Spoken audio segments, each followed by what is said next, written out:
31 misterios de los nabateos, los que construyeron la ciudad de Petra. Usualmente se asocia sedentarismo con civilización y nomadismo con vida salvaje e incivilizada, pero ¿ha sido siempre así? Los nabateos suelen ser etiquetados entre dos extremos, unos salvajes nómadas del desierto que tuvieron el talento suficiente para construir Petra, y un pueblo brillante que consiguió grandes cosas a pesar de su nomadismo. Sobre este misterioso pueblo que tuvo un reino independiente centrado en la actual Jordania entre el siglo IV a.C. y el año 6 de la Era Común, cuando fue anexado por los romanos, se ha hecho toda clase de conjeturas, especialmente porque casi no dejaron registros escritos. Pero dejaron Petra, la ciudad rosa tallada en roca, tan hermosa o más que los máximos monumentos de la antigüedad clásica grecorromana. Hoy conoceremos todo sobre los nabateos, uno de los pueblos más enigmáticos y talentosos de la historia. Antes de meternos a fondo, no te olvides de suscribirte a nuestro canal y activar las notificaciones para mantenerte al día con nuestras actualizaciones.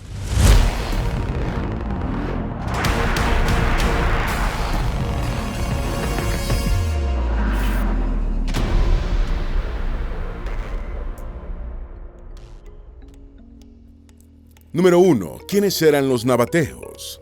Los nabateos fueron un antiguo pueblo árabe que vivió entre el norte de Arabia y el sur del Levante. Su asentamiento más prominente y capital fue Rakmu, el actual sitio arqueológico de Petra, en Jordania, famoso por sus construcciones labradas en la roca. El reino nabateo surgió como una civilización y entidad política diferenciada en el siglo IV a.C., centrándose en una red comercial que aportó riqueza e influencia a todo el mundo antiguo. Los relatos grecorromanos describen a los nabateos como ferozmente independientes, aunque cayeron bajo el definitivo dominio romano en el año 106 de la Era Común, con Trajano como emperador. Uno de sus principales rasgos culturales fue su característica cerámica, finamente pintada, adoptada por el mundo grecorromano en general. Durante la baja época romana, los nabateos se convirtieron al cristianismo y han sido señalados como uno de los pueblos más talentosos del mundo antiguo. Número 2. ¿Cuál es el verdadero origen de los nabateos? Los nabateos eran una tribu árabe que había estado bajo una importante influencia de los arameos y los babilonios. Su primera mención data de comienzos de la época helenística, cuando en el año 312 a.C. fueron atacados sin éxito en Sela, o quizás en Petra, por Ateneo, oficial de Antígono I, sucesor de Alejandro Magno, durante la Tercera Guerra de los Diádocos. En esa época el oficial seleúcida Jerónimo de Cardia menciona a los nabateos en un informe de batalla. Alrededor del año 50 a.C., el historiador griego Diodoro Sículo cita a Jerónimo y añade: así como los seleúcidas habían intentado someterlos, los romanos hicieron varios intentos por apoderarse de ese lucrativo negocio. El arameo era la lengua de sus inscripciones y monedas cuando la tribu se convirtió en reino, y aprovechó la decadencia seleúcida para extender sus fronteras hacia el norte, sobre la tierra más fértil, al este del río Jordán. Número 3. ¿Qué era el reino nabateo? El reino nabateo, también conocido como Nabatea, fue un estado político fundado por los nabateos durante la antigüedad clásica. Nabatea permaneció como una entidad política independiente desde mediados del siglo IV a.C., hasta su anexión a comienzos del siglo II de la Era Común por la Roma imperial, que le cambió el nombre a Arabia Petria. La evidencia más temprana de la realeza nabatea proviene de una inscripción en la región de Aurán, probablemente Bosra, que menciona a un rey nabateo cuyo nombre se perdió, datada a principios del siglo III a.C. El reino nabateo llegó a controlar varias de las rutas comerciales de la región, amasando una gran riqueza y atrayendo la envidia de sus vecinos. Cerca del año 85 a.C., su rey Aretas III se convirtió en señor de Damasco y Celesiria. Número 4. ¿Qué es la ciudad de Petra? Petra, llamada Rakmu por sus fundadores, fue una ciudad nabatea, capital del reino nabateo, durante la época helenística, y actualmente es un sitio arqueológico jordano conocido por sus edificios excavados en la arenisca de color rosado, por lo que es llamada la Ciudad Rosa. Petra es patrimonio de la humanidad y fue incluida entre las nuevas 7 maravillas del mundo. Fue fundada cerca del año 300 a.C. y comenzó una rápida etapa de florecimiento que la convirtió en capital del reino nabateo en el siglo II a.C. La cercanía de Petra a las rutas comerciales del incienso permitió establecerla como un importante centro comercial regional, lo que le generó ingresos considerables. A diferencia de sus enemigos, los nabateos eran una tribu nómada, acostumbrada a vivir en la aridez del desierto, lo que se constituyó en una fortaleza para defender su reino. Número 5. Influencia griega en los nabateos. El reino de Nabatea no ha sido documentado sustancialmente ni por arqueólogos ni por académicos, y surge la pregunta de si existía alguna conexión entre los nabateos y las antiguas civilizaciones griega y grecorromana. En su apogeo, la influencia nabatea se extendió desde el actual Yemen hasta Damasco y desde el desierto del Sinaí hasta el oeste de Irak, al menos según ciertos historiadores. Es difícil determinar la extensión real de la influencia nabatea, ya que sus caravanas recorrían extensas rutas. Igualmente difícil es determinar las fronteras de sus dominios. Los registros escritos dejados por los nabateos también son muy escasos y difíciles de encontrar, pero algunos muestran vínculos con la historia y la cultura de las antiguas Grecia y Roma. Al contemplar la cautivadora Petra, es difícil no imaginar algún tipo de influencia grecorromana en su arquitectura. Número 6. Los constructores de Petra rediseñaron la naturaleza. Al parecer, los nabateos fueron una de las varias tribus nómadas beduinas que vagaban por el desierto árabe en busca de agua y pastos para sus rebaños, antes de constituirse en una entidad política diferenciada en el siglo IV a.C. La antigua ciudad de Petra, que significa roca en griego, está excavada en la arenisca del montañoso sur de Jordania y alberga algunas de las reliquias más grandiosas de la antigüedad, con monumentos que rivalizan con los de la Grecia y la Roma clásicas. En su entorno desértico, Petra se abastecía de agua gracias a los brillantes ingenieros que excavaron o construyeron kilómetros de canales, desviando manantiales y lluvia hacia sus embalses. Los fundadores de Petra rediseñaron la naturaleza para crear una ciudad-jardín cosmopolita en el desierto. Canteros geniales tallaron imágenes y rostros provocativos de sus dioses en la roca. Con las herramientas a su disposición, construyeron impresionantes terrazas y elaboradas escaleras en las montañas. Número 7. Se mezclaron con los edomitas. El libro de Jane Taylor, Petra y el reino perdido de los nabateos, es especialmente informativo sobre este pueblo que aún guarda muchos enigmas. Según Taylor, nadie sabe con certeza cuándo los nabateos llegaron por primera vez al lugar en el que edificaron Petra. La escritora añade que es aún más cuestionable si eran verdaderamente semitas y si se les ha confundido con árabes con el parecido de los nombres antiguos. Incluso es cuestionable si algunos nabateos se asentaron en las montañas de Edom. Todo esto son conjeturas, dice Taylor. La historia nabatea se remonta a la Edad de Piedra y a sus conflictos con los edomitas, con quienes posiblemente se mezclaron. Todo esto ocurrió antes de que aparecieran los pueblos que construyeron la ciudad de Petra. Sus asentamientos, sobre todo la capital, dieron el nombre de Nabatea a la frontera árabe, que se extendía desde el Éufrates hasta el Mar Rojo, hecho que sugiere la evolución de un imperio y sus posibles encuentros con los antiguos griegos. Número 8. Según Estrabón, no practicaron la esclavitud. Los nabateos hablaban un dialecto árabe y posteriormente adoptaron el arameo. Gran parte del conocimiento actual sobre la cultura nabatea proviene del geógrafo griego Estrabón, quien vivió en Asia Menor durante el periodo de transición de la República al Imperio Romano. Estrabón informó que su comunidad estaba gobernada por una familia real, aunque prevalecía un fuerte espíritu democrático. Según Estrabón, no había esclavos en la sociedad nabatea y todos sus miembros compartían las labores. Los nabateos adoraban a varios dioses locales, como el dios del sol, Dushara, y la diosa Alat, así como a deidades grecorromanas como Dionisio y Tique. Número 9. Cada conquistador dejó su huella en el reino nabateo. Tras la anexión del reino nabateo en el año 106 de la era común ante los romanos, Petra fue gobernada sucesivamente por los imperios de Roma y Bizancio, el temprano califato omeya islámico y, brevemente, por los cruzados. Cada conquistador dejó su huella en la ciudad. Petra desapareció de la memoria occidental y hacia 1812 sus ruinas fueron redescubiertas por el explorador suizo Johann Ludwig Borchardt. Hasta la década del año 1980, los beduinos ocuparon Petra, lo que terminó cuando el gobierno jordano los obligó a evacuar las cuevas y el sitio arqueológico. Número 10. La importancia del antiguo camino real. Durante siglos, la tierra de Edom fue la encrucijada de las caravanas que viajaban de norte a sur y a veces de este a oeste. Edom y Moab, ambos en la actual Jordania, estaban conectados por una vía muy transitada, conocida como el Camino Real. Por esta ruta llegaban a Babilonia las mercancías procedentes de Egipto y las mercaderías del sur de Arabia se dirigían a los reinos del norte. Este comercio existía desde siglos antes de los nabateos. Dada la gran cantidad de convoyes que transitaban por el Camino Real, la tierra de Edom tenía un rol importante en el mundo comercial. El control del Camino Real era tan importante que Edom fue conquistada por los hebreos, los asirios, los babilonios y, finalmente, los persas. Alejandro Magno conquistó Oriente Medio y puso toda la región bajo control griego. Tras la muerte del macedonio, comenzó el proceso de helenización, mediante el cual fueron adoptadas la cultura, la religión, el idioma y la identidad griega por parte de pueblos no griegos. Número 11. Los nabateos irrumpen en el escenario mundial. Tras la muerte de Alejandro, su imperio quedó dividido entre sus generales. Los seleúcidas de Siria y los ptolomeos de Egipto lucharon encarnizadamente por el control de la región. Fue en el año 312 a.C., al principio de esta lucha, cuando los nabateos fueron repentinamente catapultados a la escena mundial de la historia. Inmediatamente después del desmembramiento del imperio de Alejandro Magno, Antígono, uno de sus generales, llamado el Tuerto, ascendió brevemente a una posición de poder en Asia Menor. Su objetivo era vencer a su rival Ptolemaico, cuya base de poder se encontraba en Egipto. El plan de Antígono tenía dos componentes, el económico y el militar. El pueblo nabateo figuraba en ambos. Número 12. Detentaban el monopolio del betún.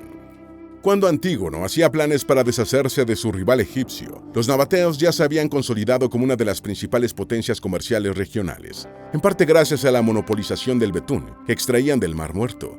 Buena parte de esta brea o asfalto era enviada a Egipto, donde resultaba esencial para los procesos de embalsamamiento. Antígono creía que si lograba controlar la fortaleza nabatea de Selag, punto de paso de las principales rutas de caravanas regionales, también controlaría la industria del incienso y el betún. Esto le daría acceso a Egipto y el manejo de dos productos más valiosos que el oro para los egipcios. Número 13. Resistieron a Antígono. Antígono no contaba con la aguerrida resistencia de los nabateos, quienes se opusieron ferozmente al antiguo oficial de Alejandro. Diodoro Sículo relata cómo, en el año 312 a.C., Antígono envió a su amigo Ataneo, junto con 4.000 soldados de infantería y 600 de caballería, a Selag para conquistar a los nabateos, calificados como bárbaros. El plan del ejército de Antígono era controlar la ruta comercial Gaza-Sinai, bloqueando así el acceso de Egipto a Siria y Arabia. La fuerza expedicionaria llegó a Selag al amparo de la noche. Los hombres nabateos probablemente se encontraban en la cercana Bosra, la capital de Edom. Habían dejado a las mujeres y los niños en la cima de una montaña para mayor seguridad. Número 14. El ataque del ejército griego. El ejército griego atacó y huyó con varios prisioneros y cantidades de incienso y mirra, además de 500 talentos de plata. En menos de una hora los nabateos habían regresado, habían evaluado la situación y estaban persiguiendo a los invasores. Ataneo, sin prever el pronto regreso de los nabateos, no había tomado medidas de protección adecuadas. Fue un fatal error del oficial de Antígono, ya que los nabateos masacraron a sus enemigos y solo 50 griegos pudieron salvar la vida escapando. Tras recuperar su pueblo y sus propiedades, los nabateos regresaron a su fortaleza rocosa y redactaron una nota de protesta dirigida a Antígono, lo cual sentó un precedente. Número 15. Los nabateos preferían la negociación, pero cuando tenían que luchar, eran muy hábiles y valerosos. En las relaciones con sus vecinos poderosos, los nabateos preferían la diplomacia a la confrontación. Ataneo había muerto y, para ganar tiempo, Antígono lo culpó del ataque, señalando que había actuado por su propia cuenta, mientras organizaba una segunda campaña contra los nabateos, aunque no pudo engañarlos. El ejército del segundo ataque griego, liderado por Demetrio, hijo de Antígono, tuvo que marchar durante 3 días por el desierto, siendo avistados por los nabateos, que conocían el terreno como las palmas de sus manos. En cuanto los vigilantes nabateos avistaron las fuerzas de Demetrio, lanzaron señales de fuego que replicaron de montaña en montaña y de colina en colina, para avisar a todo el reino sobre la presencia enemiga.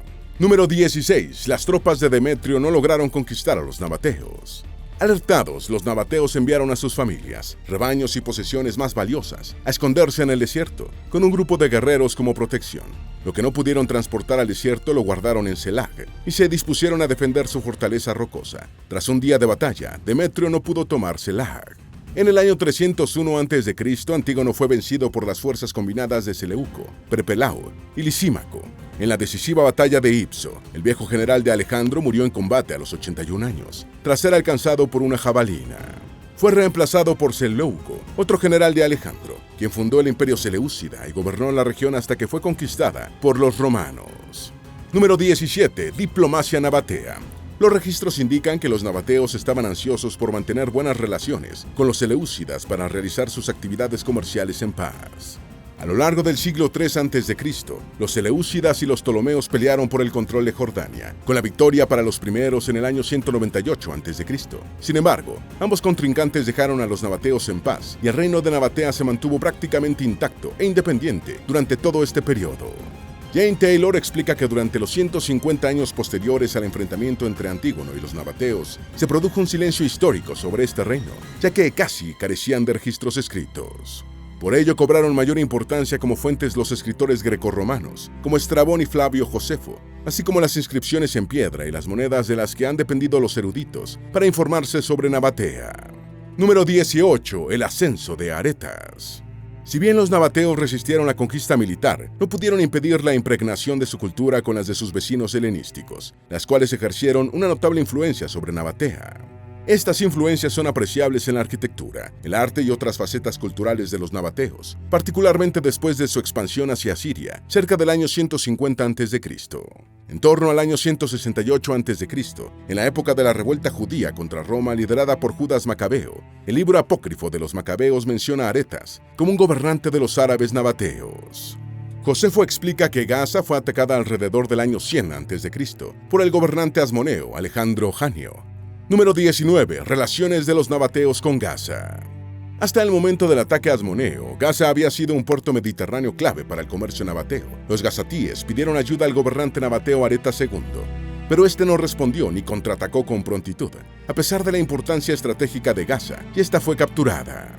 En ese momento Aretas II tenía sus fuerzas comprometidas, ampliando los dominios nabateos hacia el norte, lo que al final demostró ser una estrategia acertada. Posteriormente, el rey nabateo negoció las condiciones para que sus comerciantes continuaran sirviéndose de Gaza como ciudad portuaria. En su libro Los Nabateos, Philip Hammond sostiene que los asmoneos no llegaron a ocupar Gaza. Número 20. Diodoro definió a los nabateos como nómadas, bandidos y ladrones. Durante el siglo I a.C., el historiador griego Diodoro escribió sobre los nabateos, basando sus textos en los testimonios de Jerónimo de Cardia, quien a su vez había escrito a finales del siglo IV a.C.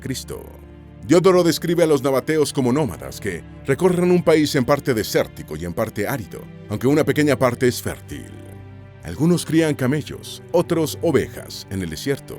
Llevan una vida de bandidaje y, tras invadir gran parte del territorio vecino, lo saquean. Algunos habían penetrado hasta la costa mediterránea, donde se dedicaban a la piratería, atacando con provecho los barcos mercantes del Egipto tolemaico.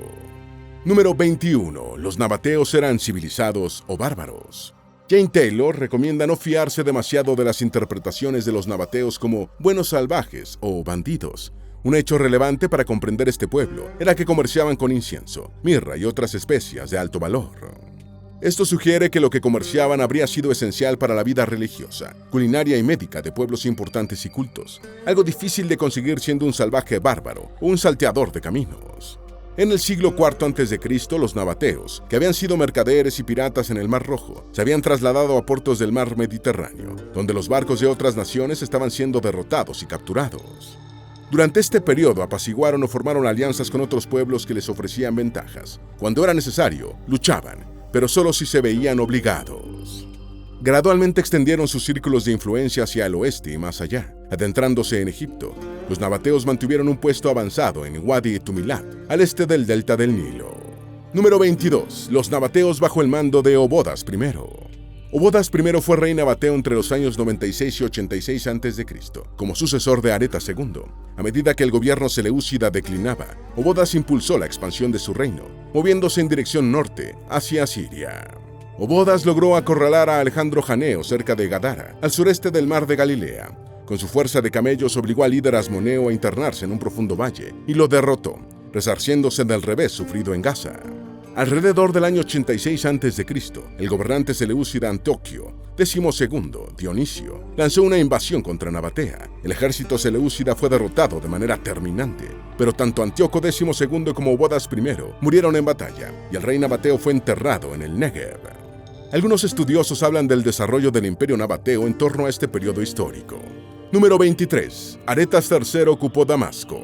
Aretas III, hijo de Obodas I, gobernó Nabatea entre los años 86 y 72 a.C., y ante el colapso del dominio seleúcida en el norte, continuó la expansión de su reino hacia esa región. En el año 85 a.C., Aretas III ocupó la gran ciudad de Damasco. En ese momento el rey nabateo gobernaba tanto un pueblo nómada como a la cultura capital del califato omeya. El análisis histórico suele asociar las civilizaciones con las ciudades fundadas y desarrolladas por un pueblo. En el caso nabateo, este patrón resulta difícil de aplicar. Número 24. Aretas III y la cultura griega. Quizá debido a que los nabateos seguían siendo definidos como unos salvajes practicantes del nomadismo, Aretas III decidió cambiar su imagen de bandido nómada del desierto por una más respetada y mandó a acuñar monedas en las que aparece con estilo griego. Igualmente, su nombre fue grabado en el metal circulante en griego y no en el dialecto árabe nabateo, y para no dejar dudas sobre sus pretensiones helenizantes, añadió a su nombre el cognomento de Filoheleno, un amante de la cultura griega. Quizá la personalidad de Aretas III haya sido el punto culminante de la adhesión nabatea a la cultura griega, pero los estudiosos ven presente esa sintonía en la arquitectura de Petra desde el año 150 a.C. Número 25. Los nabateos pasaron de nómadas a sedentarios, perdieron Damasco y la recuperaron. Los cambios culturales modelados por Aretas III fueron de gran importancia. El año 85 a.C., justo cuando Nabatea ocupó Damasco, marca el comienzo de una transición crucial y rápida, cuando los nabateos empiezan a abandonar la vida nómada para hacerse residentes urbanos. Los nabateos gobernaron Damasco durante más de 12 años. Poco después del año 72 a.C., el rey armenio Tigranes, hijo de Mitrídates VI de Ponto, entró a la ciudad y los nabateos se retiraron sin oponer resistencia. Tigranes tuvo que abandonar Damasco en el año 69 a.C. para defender su propia capital de la amenaza romana, y los nabateos ocuparon de nuevo la ciudad, controlándola durante varios años. Número 26. Enfrentamiento con Roma. La muerte en el año 67 a.C. de la reina judía Asmonea Salomé Alejandra, viuda de Alejandro Janeo, lo cambió todo para los nabateos. Tras ser derrocado por su hermano Aristóbulo, el hijo mayor de Alejandra, Hircano II, se refugió en la corte nabatea de Aretas III en Selag. La defensa que Aretas hizo de la autoridad de Hircano pronto enfrentó a los nabateos con el creciente poder romano. Cuando el general romano Pompeyo anexó Siria a la República de Roma en el año 64 a.C., su legado Marco Emilio Escauro inmediatamente dirigió su atención a la Judea Asmonea. Consciente del poder de Aristóbulo, como primer rey asmoneo de Judea, Escauro ordenó a Aretas III que retirara su apoyo a Hircano II. Aretas, temeroso de arriesgar su reino por Hircano, regresó a Saleg. A partir de ese momento, los nabateos quedaron bajo el dominio indirecto de Roma. Aún así, el rey judío asmoneo Aristóbulo no se conformó con este triunfo incruento y persiguió a los nabateos, derrotándolos y matando a 600 de ellos.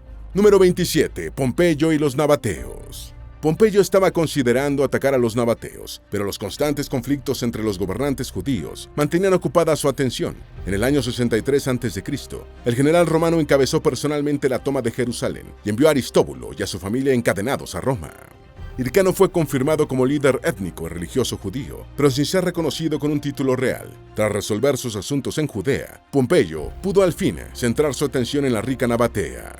Pompeyo ya estaba camino a Nabatea, cuando apareció un correo a caballo con la información de que el rey armenio Mitrídates V había sido asesinado por su hijo Tigranes. La campaña romana contra los nabateos fue pospuesta para afrontar la nueva amenaza.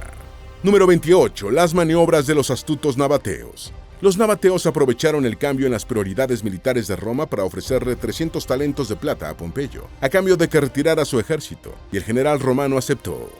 Este acto fue considerado un precedente corruptor para los futuros oficiales del ejército romano que quisieran mejorar sus finanzas personales. Más adelante, Malico, sucesor de Obodas en el gobierno nabateo, primero se puso del lado de César contra Pompeyo, después se unió por error a los asesinos de César y sus aliados partos contra Antonio y Octavio. Sin embargo, con una hábil combinación de diplomacia y sobornos, Malico pudo sustraer a su reino de la subyugación a Roma. Cuando Antonio recibió las regiones orientales de los dominios romanos, Cleopatra le pidió 2 regalos. La reina faraón tolemaica deseaba Judea, gobernada por Herodes el Grande, y el reino independiente de los nabateos. Número 29. Antonio rechazó las pretensiones de Cleopatra. A pesar del famoso romance entre Antonio y la egipcia, esta fue probablemente una de las pocas peticiones de Cleopatra que el general romano rechazó, aunque es posible que le haya concedido una franja de tierra nabatea junto al Mar Rojo. Posteriormente, Antonio fue derrotado en el año 31 a.C., en la batalla de Actium por Octavio, quien poco después se convertiría en el primer emperador romano, con el nombre de Augusto. Tras la derrota en Actium, Antonio murió por decisión propia, siendo seguido por Cleopatra, y los nabateos quedaron al árbitro de su propia suerte. Número 30. Estrabón definió un rey nabateo como democrático. Obodas III gobernó a los nabateos entre los años 39 a.C.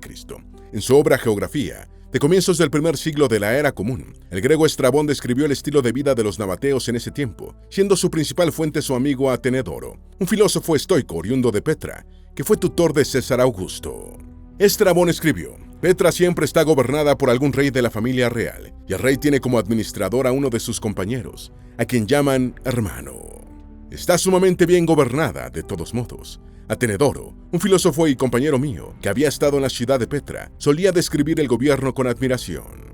Estrabón presentó a los nabateos como gente sensata, que respetaba la propiedad, añadiendo que grababan con impuestos a quienes dañaran el patrimonio ajeno y honraban a los que acumulaban riqueza para la comunidad. Agregó que tenían cantantes en los banquetes y que el rey era conocido por compartir bebidas con sus súbditos en diferentes copas de oro, siendo tan democrático que a veces se servía a sí mismo y a sus invitados. Los nabateos de Estrabón son portadores de libaciones, adoradores del sol y quemadores de incienso. Sus ciudades no estaban amuralladas y contaban con un abundante suministro de fruta. Los instintos democráticos de los nabateos mencionados por Estrabón son atribuidos a un remanente de su vida tribal antes de convertirse en un pueblo más urbano. Número 31. La extinción del reino nabateo. En el año 62 a.C., un ejército romano comandado por Escauro sitió Petra y Aretas III pagó un tributo y reconoció la supremacía romana. Si bien el reino nabateo logró preservar su independencia formal, se convirtió en un estado vasallo de Roma. Rabel II Sóter ascendió al trono nabateo en el año 70 de la Era Común, y al morir en 106, se produjo la anexión de Nabatea a Roma, en tiempos del emperador Trajano, desconociéndose con exactitud si hubo lucha o fue incruenta. Algunas evidencias epigráficas sugieren una campaña militar, comandada por el gobernador romano de Siria, Cornelio Palma. En el año 107, las legiones romanas estaban estacionadas en el área de Petra y Bosra, tal como lo indica un papiro encontrado en Egipto. Nabatea se convirtió en la provincia romana de Arabia Pétrea. Esperamos que este video te haya sido útil. Si tienes algo que agregar, por favor, compártelo con nosotros en la sección de comentarios. Dale me gusta a este video y envíale el enlace a tus familiares y a tus mejores amigos para que también sepan más sobre los 31 misterios de los nabateos, los que construyeron la ciudad de Petra. Si eres nuevo en nuestro canal, no olvides suscribirte. No se te olvide seguirnos en todas nuestras redes sociales, que van a estar aquí abajo en la descripción. Recuerda, un pueblo que no conoce su historia está condenado a repetirla.